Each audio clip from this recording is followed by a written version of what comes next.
sou a Ana Batista Menezes, nascida em Pelotas. Minha família toda é de Pelotas.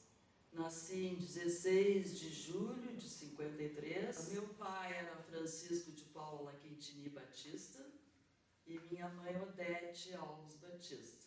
Nós éramos 6 irmãos, depois perdi um irmão aos 18 anos, eu sou a quarta na ordem. Este irmão que eu perdi era abaixo de mim, 1 ano. E por sermos então uma família grande, né, eu lembro que minha mãe dizia assim, eu não posso ir para a casa dos outros e levando 6 filhos. Então eu tenho que chamar todos para a nossa casa. Então eu fui criada numa casa com família grande, com muita criança, muita correria, e reunindo ainda os demais membros assim da família, os irmãos da minha mãe, irmãs do meu pai. E era muito bom, eu acho que esse sentimento de família grande, unida, é uma coisa que eu valorizo muito, que os nossos pais conseguiram nos passar isso, e até hoje a minha família é muito unida, assim, muito mesmo. Eu estudei no Instituto de Educação Assis Brasil, que era uma escola, é uma escola pública, mas na época era uma escola pública de excelente nível.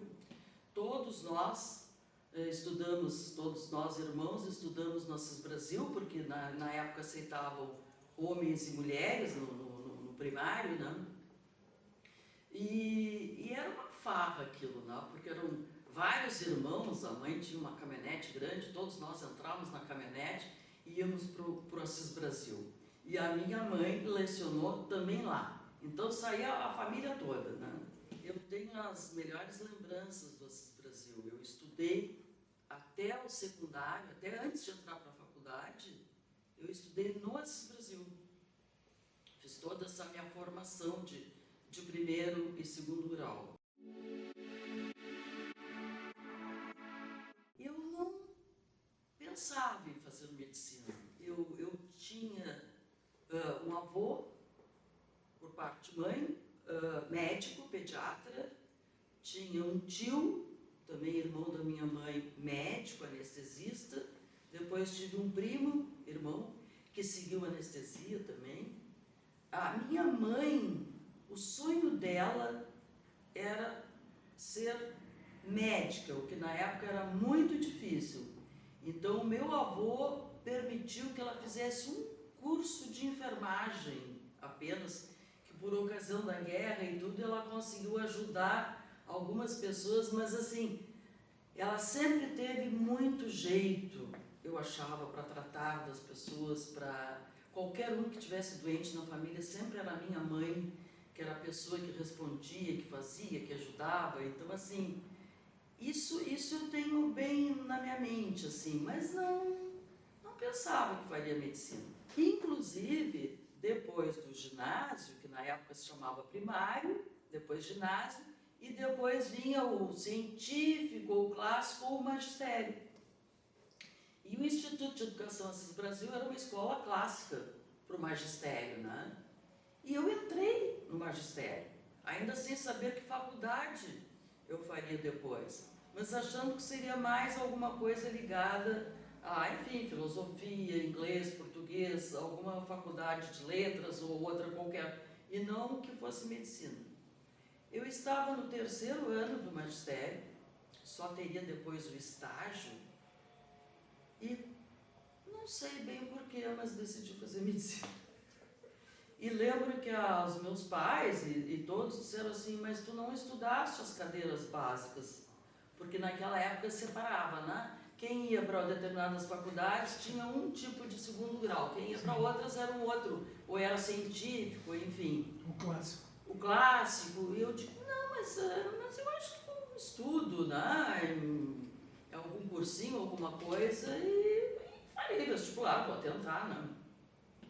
Isso não custa. Sempre gostei de estudar, sempre. Sempre foi nunca foi uma coisa difícil para mim, ou trabalhosa, ou que tivesse que me cobrar muito. Eu era, ao natural, eu estudava o que tinha que estudar e ia tudo muito bem. Quando eu estava, então, por terminar o normal, minha mãe me disse, minha filha, por mais 6 meses, tu pode sair com um diploma de professora primária. Então, eu aconselho a que tu termines o normal com o estágio para que tu obtenhas esse diploma, porque nunca se sabe o que será o futuro. É uma profissão. Ela mesma era professora, né? Primária. E eu pensei assim, meio ano, vou ter que deixar de fazer um cursinho por meio ano, mas eu acho que a mãe tem razão. Acho que vale a pena. Então eu fui professora primária, que era o nosso estágio, por 6 meses, e eu me apaixonei. Gostei muito, a gente fazia estágio em escolas muito pobres, da periferia da cidade, e eu tive uma ligação muito forte assim, com essa escola onde eu trabalhei, com os alunos, era o 2º ano primário que eu lecionava. E eu acho que isso me deu uma base da parte didática e de uma série de coisas que depois, anos depois, quando eu vim a ser professora da universidade, eu acho que foi de muita utilidade. Então eu até hoje agradeço assim, a minha mãe por ter me incentivado a fazer o estágio. E concluí o estágio, tinha um semestre pela frente para fazer o vestibular de medicina.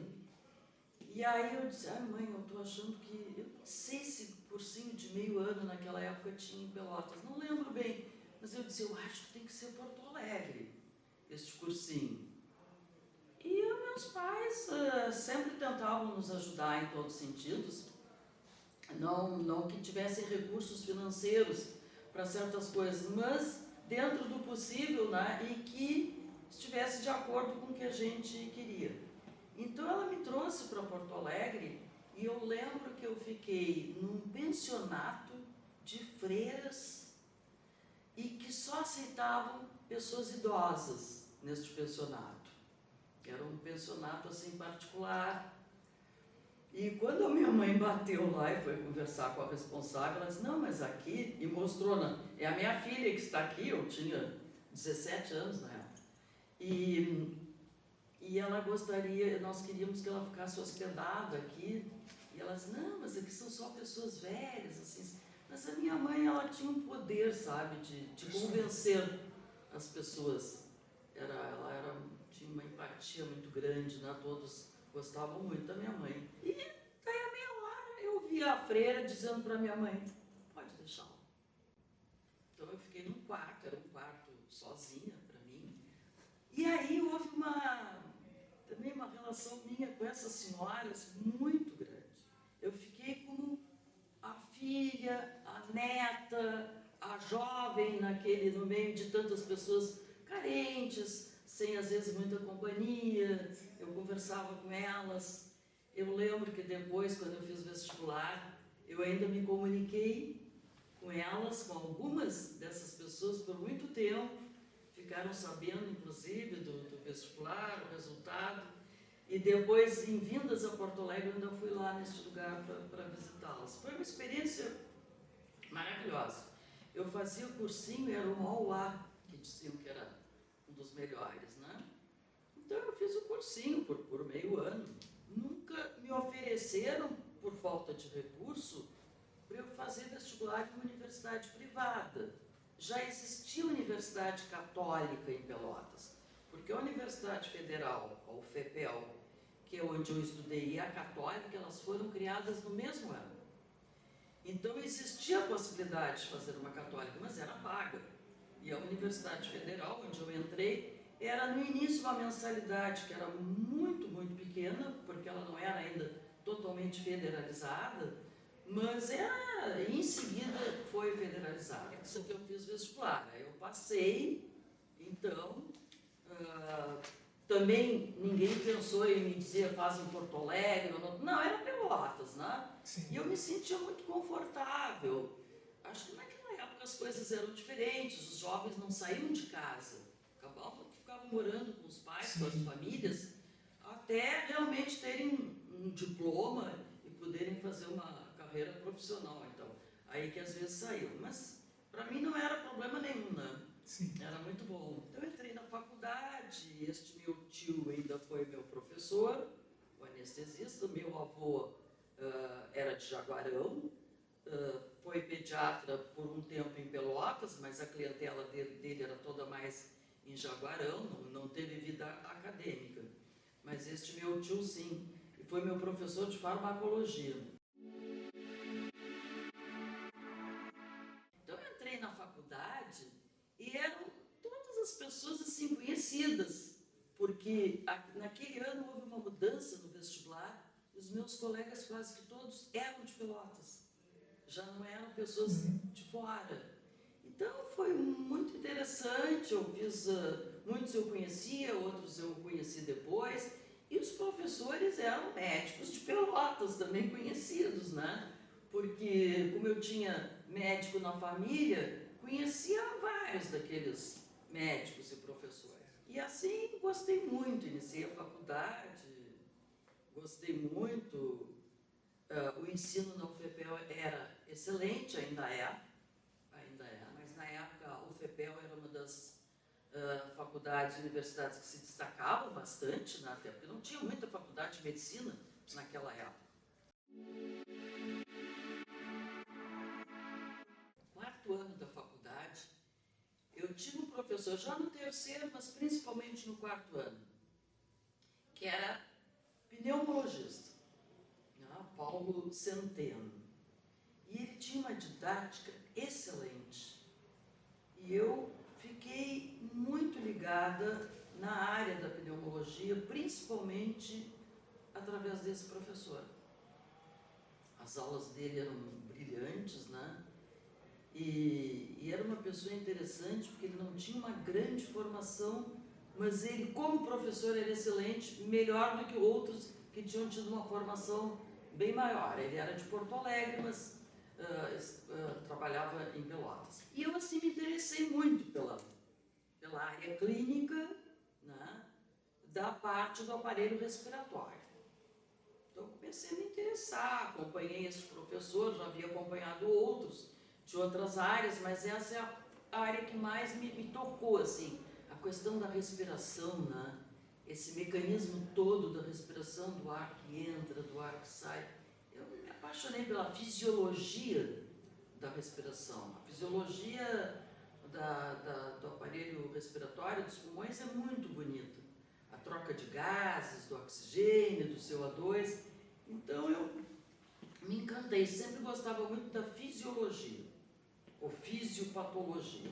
Ao mesmo tempo, eu estava então no segundo semestre já do quarto ano, eu tive um outro professor que era de patologia, Flávio Menezes, por quem eu me apaixonei. Ele como um namorado. Sim. E que se tornou o meu marido. Então, ao final do quarto ano, eu tinha ido no quinto ano como aluna, eu casei em fevereiro com o Flávio Menezes, patologista, professor. A minha turma foi a primeira turma para quem ele deu aula. O Flávio é de São Gabriel, primo irmão da nossa colega Tênis, Reverbel, da academia. E o Flávio fez a medicina em Pelotas e depois morou 5 anos ou mais em Brasília, onde ele fez a especialidade, residência, especialidade de patologia. Casamos, né? O que na época não era muito comum, um aluno casar com um professor, enfim. Ele era e é bem mais velho do que eu, mas em seguida tivemos uma relação muito forte, muito grande. Fiz o quinto ano ainda em Pelotas, já casada com um professor. Eu disse, não, prova não posso fazer contigo, Flávio, tem que ser com outro patologista, para os colegas não falarem, né? E aí, quando eu iniciei o sexto ano naquela época, como é ainda em muitas faculdades até hoje, era o estágio. A gente fazia a parte prática da medicina. Como eu queria pneumologia, não existia residência em Pelotas, nem estágio optativo na pneumologia. Então eu acabei vindo para Porto Alegre e fiz o meu estágio optativo, que foram acho que uns 4 meses, aqui no Pavilhão Pereira Filho, em Porto Alegre, onde eu tive contato e conheci vários que hoje são colegas da academia, né? Como o Luiz Carlos, o Paulo Vini, o Jorge Hetzel, enfim, Nelson Porto, todos aqui foram meus professores já, enfim. Então eu fiquei morando em Porto Alegre por esses meses, mas ia a Pelotas todos os finais de semana, porque era casado. E pensava como seria depois lá para a residência. E aí eu achei que para um início assim, de casamento, de relacionamento, não era uma coisa boa, eu, naquela época, pelo menos, ficar distante, quase 4 horas, era o que se levava numa viagem até Pelotas, eu aqui e o meu marido lá. Ele era professor, já trabalhava em laboratório de patologia, não viria para Porto Alegre de jeito nenhum. Então eu tomei uma decisão. Eu terminei o 6º ano, voltei para Pelotas, o meu marido era um professor desde a primeira turma que ele lecionou até se aposentar, que ele era sempre ou professor homenageado, ou paraninfo, ou patrono. Era, assim, era um dos professores mais queridos pelos alunos. E ele era apaixonado pela profissão. Então eu pensei assim, bom, o meu show será provavelmente Pelotas, né? Então vamos ver como que eu farei para crescer profissionalmente, mas tentando ficar em Pelotas ou em um lugar que seja do interesse dele também para sair. Então começamos a conversar sobre isso. Até que eu disse, Flávio, eu acho que na verdade o melhor seria nós irmos para o exterior. Porque no Brasil, para ele ficar de novo no outro centro no Brasil, onde ele já tinha ficado muitos anos em Brasília, não era o que seria melhor para ele. E decidimos conjuntamente que iríamos tentar a Inglaterra.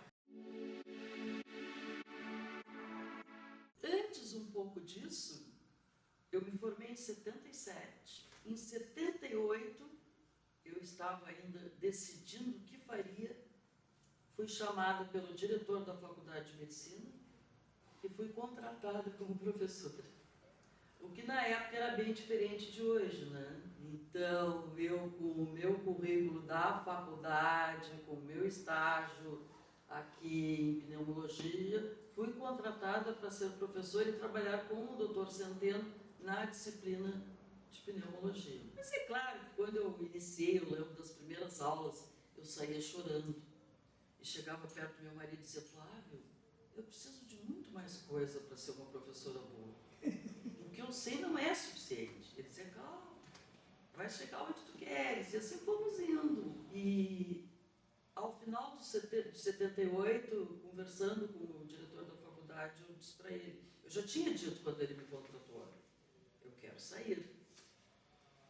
Por lei era em torno de 2 anos que a gente precisava trabalhar para poder sair naquela época. Mas ele entendeu toda a nossa situação, a faculdade aprovou, e nós então em 79 fomos para a Inglaterra. Tínhamos colegas médicos que moravam na Inglaterra, faziam especialidades na Inglaterra, que nos ajudaram na escolha, inclusive, do local. Aí, então, assim, meu marido era professor e médico patologista, nós trabalhávamos no laboratório.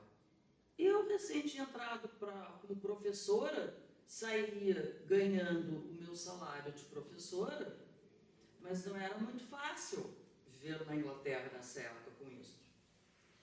Mas decidimos que seria possível, né? E fomos. Quando chegamos lá, poucos meses depois, eu não tinha nem iniciado o meu curso, a Thatcher decretou uma lei que o curso de pós-graduação lá passava a ser pago e era uma fortuna. Era não sei quantas 1000 libras que eu precisaria pagar por ano para poder fazer o curso que eu queria. Aí nos desesperamos, confesso, né? Nós chegamos a cogitar de um retorno ao Brasil. Mas o meu orientador era uma pessoa muito influente lá. tinha sido reitor, diretor do hospital onde eu faria o meu curso.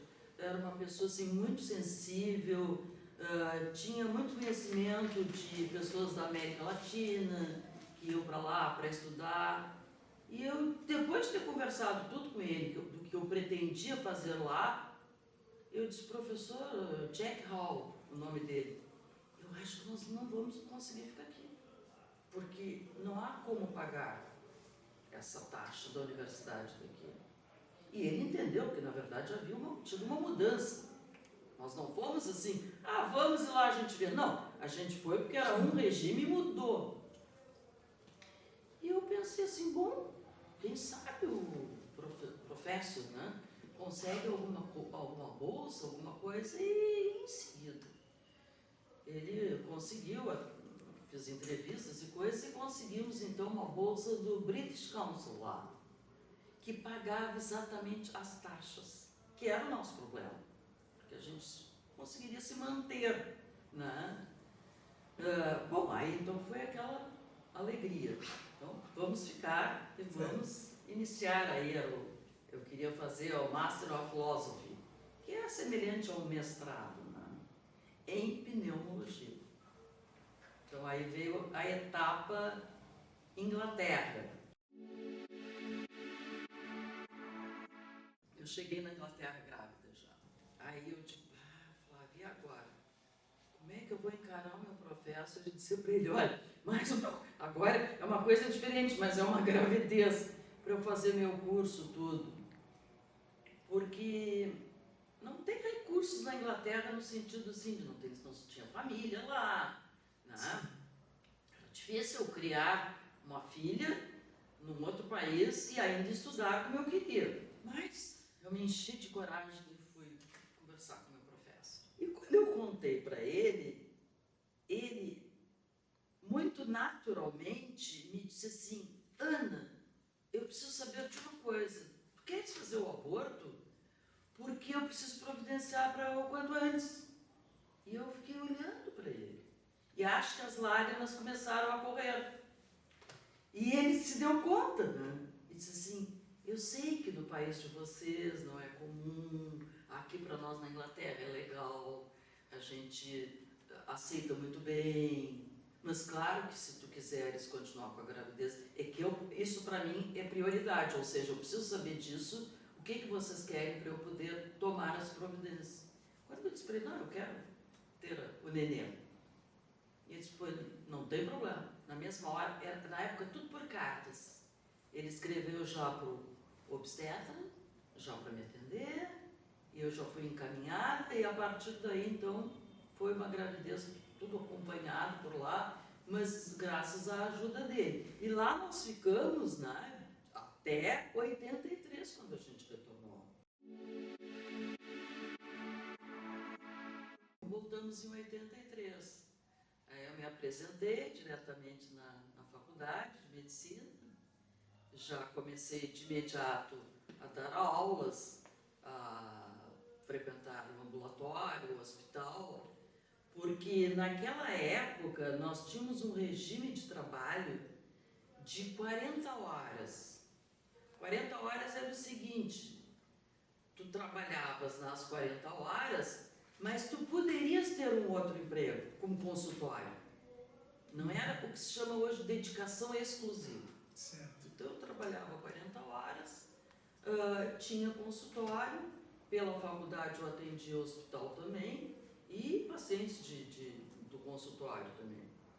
Então, fiquei fazendo pneumologia, meu marido voltou também para as atividades dele, como patologista, e com uma filhinha inglesa. E, enfim, um tempo depois, em 85, que eu tive a minha segunda filha. A mais velha é psicóloga, e a Adriana fez medicina, é oftalmologista, trabalha aqui em Porto Alegre, fez faculdade, a católica, não foi a federal, e depois fez residência aqui no Conceição, uma especialização em Curitiba por um ano, e trabalha hoje aqui em Porto Alegre.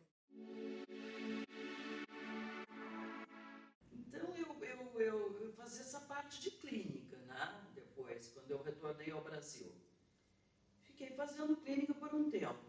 Eu tinha vindo da Inglaterra com o título de mestre, e aí vim um congresso em Porto Alegre e fiquei sabendo que tinha aberto o doutorado em pneumologia em Porto Alegre, que era vinculado inclusive ao Hospital de Clínicas. E eu, como eu te comentei no início, eu sempre gostei muito de estudar, então quando eu soube que tinha um doutorado, eu disse, e ainda Porto Alegre, já era uma coisa bem mais fácil o acesso. Pelotas, Porto Alegre, eu já tinha tido a minha segunda filha, ela estava com uns 2 anos, por aí, 3 anos, mas eu tinha uma irmã que me ajudava a criar, e o Flávio sempre foi muito paizão também, assumia as filhas assim, totalmente, se fosse preciso.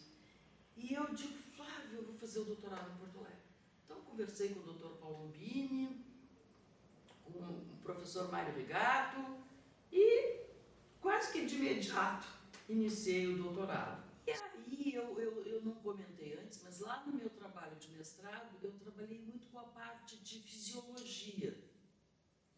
E aqui no doutorado eu sonhava em fazer um trabalho de ordem prática, assim, mas mais com população, não com pacientes especificamente. Eu comecei a entender assim que estudo com populações era algo que podia trazer contribuições importantes. Em Pelotas, nessa época, o professor César Victor, também da academia, né, vinha já desenvolvendo um trabalho de pesquisa muito grande, e o foco já era epidemiologia. Então, eu trabalhava mais com doenças na população. E eu, aqui na URGS, precisava ter um orientador daqui, que eu escolhi o professor Mário Rigato, ele aceitou, e o meu co-orientador seria o professor César Victor em Pelotas, que era expert na parte de epidemiologia. O professor Mário Rigato tinha um sabático, foi embora por um tempo, e eu fiquei sob a orientação do César Victor. E aí, então, eu desenvolvi o meu primeiro trabalho de epidemiologia, que foi estudar a prevalência e os fatores de risco para bronquite crônica na população adulta de Pelotas. Então, foi um trabalho, assim, muito gratificante, muito bom, e uma coisa que não se tinha em Pelotas e no Rio Grande do Sul, trabalhos assim, como a gente chama de base populacional, ou seja, não é trabalho, eu quero ver o fulaninho, o Beltrano, não, é um trabalho que pega uma amostra, né, aleatória da população e reflete aquela população. Então eu me apaixonei. Eu fiz o doutorado, eu terminei em 4 anos, e eu já, minha cabeça estava já muito virada para epidemiologia. Eu gostava da epidemiologia e pneumologia sempre junto. Então eu comecei a querer associar essas duas coisas. E aí mais uma decisão na vida, né? Quando eu terminei o doutorado, eu sentei com o Flávio e disse, Flávio, eu quero parar com a clínica e fazer só universidade. Dedicação exclusiva para a universidade. Vamos poder sobreviver economicamente, porque a clínica sempre era de maior aporte financeiro, né? A universidade, vocês sabem todos como é que é em termos econômicos. Eu disse, não, se é o que tu queres, vamos lá. E aí, então, eu pedi dedicação exclusiva e passei a trabalhar só na universidade. Eu atendia ambulatório, mas pela universidade. Eu atendia paciente no hospital pela universidade, não tinha mais nada de cliente particular ou consultório. Ao mesmo tempo, como o César Victor me orientou no doutorado, ele ficou me conhecendo mais, porque eu não conhecia o César Victor. O César Victor estava em Londres, fazendo também a especialização dele, quando eu acabei indo para lá. Nunca me encontrei, porque o César não é de Pelotas, não fez a faculdade de Pelotas. Foi aí que eu tive contato com o César. E eu fiquei conhecendo o grande cientista, pesquisador, epidemiologista e tudo mais, que é o César, que é até hoje, né? Então, quando eu terminei o doutorado, o César me disse, quero te fazer um convite. Vem trabalhar com a gente na pesquisa. Eu achei aquilo maravilhoso, um convite espetacular. Eu digo, isso aí vai ser uma porta para eu entrar nesse mundo que eu tanto estou querendo e acho que vou gostar muito. Então, naquela época, era 93, estava iniciando o trabalho de campo dos nascidos vivos em Pelotas no ano de 93, que é um estudo de coorte. Tinha aqueles nascidos em 82, que foi o primeiro estudo de coorte em Pelotas, e veio este segundo estudo. E ele me convidou para eu coordenar a parte de mortalidade infantil, que tinha muito a ver com clínica, nem todos eram médicos os que trabalhavam na pesquisa. Bom, a partir daí nunca mais eu tirei meu pé da pesquisa. Depois de um tempo, foi aberto em Pelotas, na UFPEL, o programa de pós-graduação em epidemiologia, em nível de mestrado, né? Com este grupo liderando, e eu já fui também me inserindo, porque eu era professora, já na parte, além da pneumologia, que eu dava para a graduação da faculdade, eu comecei já a lecionar para pós-graduação, já na epidemiologia. Aí era um grupo muito forte, de renome internacional, tendo por base, claro, a epidemiologia, mas com diferentes enfoques. Eu sempre me agradou mais a parte, assim, do aparelho respiratório. Então, os meus estudos geralmente são asma, DPOC, enfim, doenças infecciosas da parte respiratória. E cada vez eu fiquei mais envolvida com a pesquisa, né? A pesquisa é apaixonante. O problema é que às vezes eu me apaixono por várias coisas, porque eu achava a clínica apaixonante também. Eu senti, sabe, os pacientes assim, falta dos pacientes DPOC, que são pacientes que precisam muito de atenção, mas aos poucos, enfim, eu fui me adaptando e gostei, e sou apaixonado até hoje pela pesquisa. Essa DPOC, esse nome complicado assim, eu acho que foi um dos trabalhos que mais me destacou em nível internacional, não só nacional, porque não existia, nem no Brasil, nem na América Latina, um estudo de população sobre essa doença. Então, os primeiros dados que a gente teve no Brasil e na América Latina sobre o DPOC foram, eu já tinha feito estudos em Pelotas, e depois eu liderei e coordenei o estudo Platino, o projeto Platino, que foi exatamente em 5 centros da América Latina, sobre a prevalência dessa doença DPOC. Era São Paulo, no Brasil, Montevidéu, no Uruguai, Cidade do México, no México, Santiago, no Chile e Caracas, na Venezuela. Mas esse projeto Platino teve muita repercussão, porque em todos os congressos, eventos internacionais, o Brasil e esses centros da América Latina começaram a aparecer, né? E a gente tinha e tem muita DPOC, porque a prevalência de tabagismo na América Latina é enorme. No Uruguai era altíssima. Então, assim, a cidade do México também. Então, acontece que isso foi muito divulgado. Esse projeto realmente foi muito importante na minha vida. Eu estou aposentada agora na Universidade Federal de Pelotas, mas continuo trabalhando na pesquisa. Eu não dou aulas na graduação, mas dou aulas ainda na pós-graduação e oriento alunos de mestrado e doutorado. Então, com isso, a gente está sempre elaborando artigos, redigindo, fazendo pesquisas. E sou professora emérita na UFPEL desde 2019, mas em 2018 me convidaram a entrar como membro na Academia de Medicina aqui do Rio Grande do Sul. Na verdade, foi o professor César Victor e o Luiz Carlos Correia da Silva. Então, quando eles me falaram da academia, eu disse, bom, primeiro eu quero ler alguma coisa, saber mais sobre a academia. Fui ler tudo e achei uma coisa muito interessante, a academia, um lugar que você participasse, mas eu pensava assim, não, acho que é algo muito acima de mim. Fiquei encantada, né? Aí me disseram, não, tem uma eleição, às vezes são vários candidatos, mas se é uma coisa que eu posso deixar aqui como mensagem, principalmente para as mulheres, estou vendo essa guriazinha aqui, é o seguinte, nos assustar. Eu acho que a gente tem que ir atrás daquilo que quer. E a mulher consegue fazer tudo isso mesmo sendo mãe. Eu consegui, conheço várias que conseguiram e a gente dá conta de tudo. Eu pensei, não, mas como assim eu entrar na academia? Meus professores, né, todos, e eu disse, mas encaminha a tua submissão, a tua candidatura e depois lá eles escolhem. E aí eu recebi num sábado, né, depois do almoço, recebi a notícia de que eu tinha sido escolhida. Enfim, desde então frequento a academia e é um lugar magnífico, assim, né? A gente tem a oportunidade de encontrar várias pessoas, cada um de uma área da medicina, cada um com uma história. Os encontros lá com assuntos excelentes. Tem sido um prazer participar da academia.